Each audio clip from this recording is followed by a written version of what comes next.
February 14, 1933. Bumpy Johnson was outnumbered 12-1. Dutch Schultz had sent his deadliest crew, Tommy the Executioner, Vento, Marty Isapic Delaney, and 10 more killers whose names even the police did not know.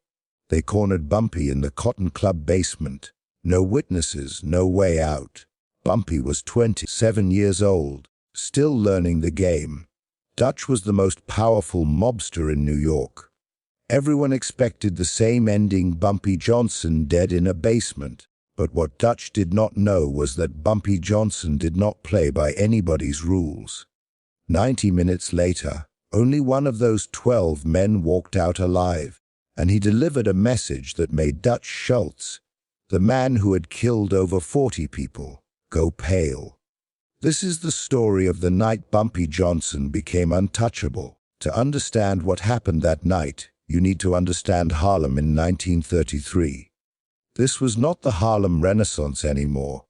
The Depression had hit hard. People were desperate. And when people are desperate, they gamble. The numbers racket, an illegal lottery, was the lifeblood of Harlem. You could bet a nickel and win $50. For people making $7 a week, that nickel was hope, and hope was currency. Dutch Schultz saw that currency. He was a German Jewish mobster from the Bronx who had made millions bootlegging during Prohibition. But Prohibition was ending, and Dutch needed a new empire. So he looked south to Harlem, saw all that money flowing through the numbers game, and decided he wanted it, all of it. There was just one problem. Harlem already had kings, Madame Stephanie St. Clair, the Queen of Numbers, and her enforcer, a young man named Bumpy Johnson. Bumpy was different from other muscle. He was not just a trigger man. He was smart, educated himself in prison, reading Shakespeare and philosophy. He understood that respect in Harlem was not bought with fear. It was earned with loyalty. When Madame St. Clair's runners got robbed, Bumpy got the money back. When dirty cops tried to shake down black businesses, Bumpy made them disappear, not always violently. Sometimes just their careers, their reputations. He was strategic, and he refused to bow to Dutch Schultz. January 1933, Dutch sent emissaries to Harlem. They sat down with Madame St. Clair at her club on 133rd Street. The message was simple: work with Dutch, pay tribute, or get buried. Madame St. Clair, a Caribbean immigrant who had built her empire from nothing, looked at these white men sitting in her club and said, "Get out." The emissaries turned to Bumpy, standing in the corner. "You want to be smart about this, boy." Bumpy did not move, did not speak, just stared. That stare, the one that made men check their life insurance. The emissaries left, reported back to Dutch, and Dutch Schultz, who had never been told no by anyone, certainly not by a black woman and her enforcer, made a decision. Burn it all down, starting with him. He did not just want Bumpy dead. He wanted it to be a message, public, brutal, the kind of death that makes everyone else fall in line. February 14, 1933, Valentine's Day, ironic considering what was about to happen. Bumpy got a tip. Dutch's men were planning to hit Madame St. Clair's main counting house on Lenox Avenue at dawn. Bumpy went to check it out solo. That was his first mistake, or maybe it was not a mistake. Maybe Bumpy knew exactly what he was walking into. The Cotton Club basement. It was not the famous club. That was downtown for white audiences. This was the real Cotton Club, the after-hours spot where Harlem's players came to drink, gamble, and settle scores. The basement was storage, crates of liquor, poker tables, and a single exit through a narrow staircase, a perfect place for a trap. 4:30, 2 in the morning. Bumpy descended those stairs. The room was dark except for one light bulb swinging from the ceiling. And then he heard it, the sound of safeties clicking off, 12 guns, 12 men stepping out of the shadows. Tommy the Executioner, Vento, stepped forward. Tommy had killed 16 men, always close range, always looked them in the eye. He smiled. "Dutch sends his regards." Bumpy stood there, hands at his sides, face calm. He looked around the room slowly, counting 12, then looked back at Tommy. That all he sent? Tommy's smile faded. See, that was the thing about Bumpy Johnson that people did not understand. He did not posture, did not bluff. If he said something, he meant it. And standing there, outnumbered 12-1, asking if that was all they sent, that was not bravado, that was calculation. You got about 5 seconds to beg, Tommy said, raising his gun. Bumpy tilted his head slightly. You're making a mistake. What mistake? You're about to be dead. The mistake, Bumpy said slowly. Who's thinking I came here alone?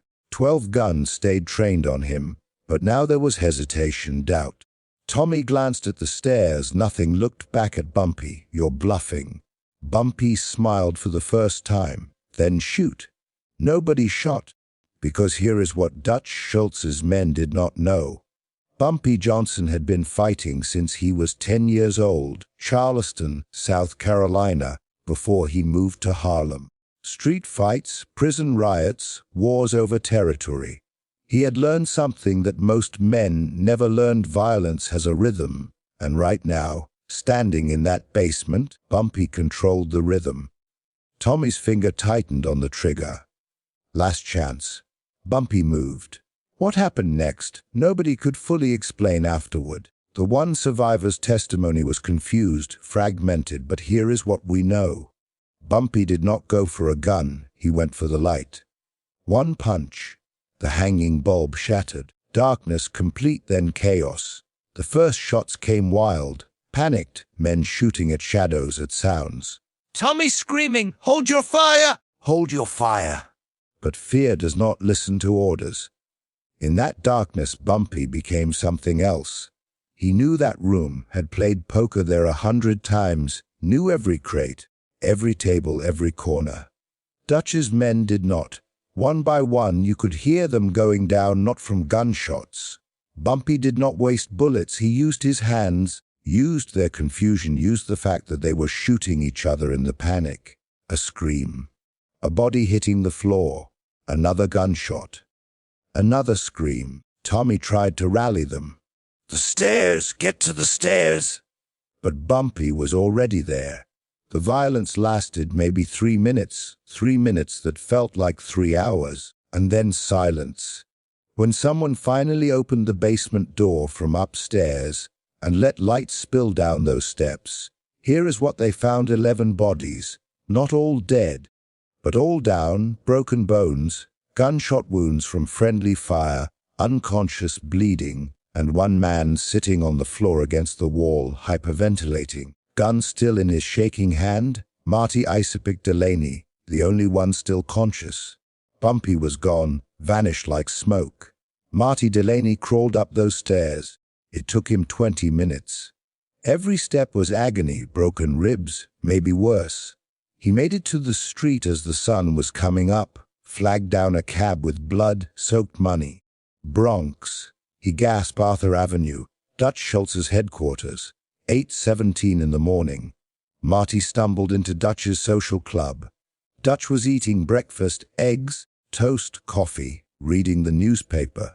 He looked up, saw Marty covered in blood, and went still. Where are the others? Marty could not speak at first, just shook his head. Where are my men? Dead. Marty finally whispered. All of them? He let me live. Dutch stood up slowly. He what? He let me live to give you a message. The entire room went quiet. Dutch's lieutenants, his accountants, his bodyguards, everyone stopped and watched. What message? Dutch's voice was ice. Marty reached into his jacket. Dutch's men reached for their guns, but Marty pulled out a single playing card, the Ace of Spades, covered in blood. He placed it on the table in front of Dutch. He said to tell you Harlem's not for sale, and if you send more men, send more cards. He's collecting a deck.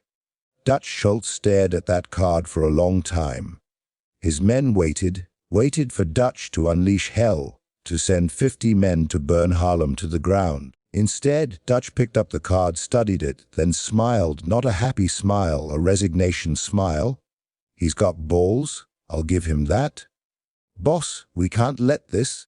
Dutch held up his hand.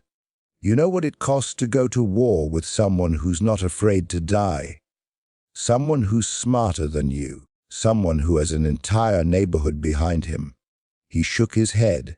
It costs everything, and for what? Numbers money. There's easier money. He dropped the card in the ashtray and lit it on fire. We're done in Harlem. Let Bumpy Johnson have it. The decision shocked everyone. Dutch Schultz, the man who had gone to war with Lucky Luciano, who had killed his own partners, who never backed down. Why? Because Bumpy had done something even Dutch respected. He had proven he was willing to die for his principles. And men like that, you do not fight them. You either kill them or you leave them alone, and Dutch could not kill him. Years later, in the 1970s, a reporter tracked down one of the Cotton Club's old employees and asked him what really happened that night.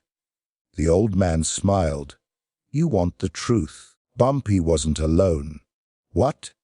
He had 4 guys upstairs the whole time. They locked the basement door from the outside once Dutch's men went down, trapped them in. Bumpy could have killed all 12 if he wanted, but he let one live on purpose because Bumpy understood something. Killing Dutch's men would start a war. Humiliating them ends it. Whether that is true or legend, nobody knows for sure. What we do know is that after that night, Dutch Schultz never sent another man to Harlem. Bumpy Johnson became the undisputed king of Harlem's underworld. And for the next 35 years, he protected that neighborhood like it was his own family, not with indiscriminate violence, but with strategy, with intelligence, with a code. And that Ace of Spades, Bumpy kept it, framed it, hung it in his office, a reminder that respect is not given, it is taken. February 14, 1933. 12 men walked into a basement, 1 walked out, and Harlem was never the same. If this story hit you, smash that subscribe button. We are telling the Bumpy Johnson story's history forgot. The moments that made him a legend. The code that made him untouchable. Drop a like if you think Bumpy was the smartest man in Harlem. And in the comments, what would you have done if you were Dutch Schultz? More legendary stories coming next day. Do not miss it.